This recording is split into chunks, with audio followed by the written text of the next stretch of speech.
Cathy just hit on something that I was thinking as part of this great conversation, and she said it, that, New Hampshire, our interconnectedness, accessibility, willingness to partner and collaborate really is unique, and it's one of our strengths and attributes. I think because it's so part of our identity, we perhaps take it for granted at times, but truly in looking at from a 50-state view and comparing our competitiveness and our market to others, it's something that you don't find in other places. There is an accessibility and willingness to work up and down, not only business and industry, but in government. And that's part of our strength of our business climate.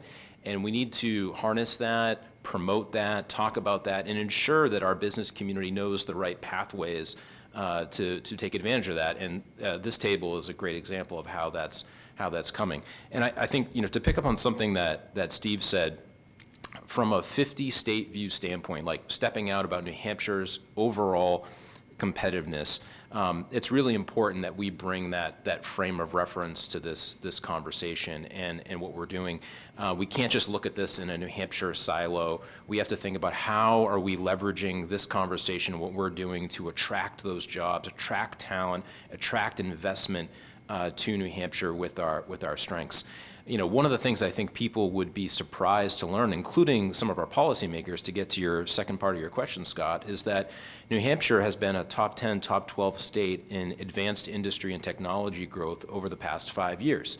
That's not something that is typically part of the narrative about New Hampshire's economy that we are doing a better job at as a state with all the partners around the table and more of talking more and more about that. And so for our policymaker community, understanding where is the state growing, what's the future of our economy, and doubling down on the investments and the resources we need to maximize that, which of course is the talent pipeline of our university system, of higher education, addressing things like housing that are going to allow those young people who come here to stay here and put down roots. That's really our formula for success as a state.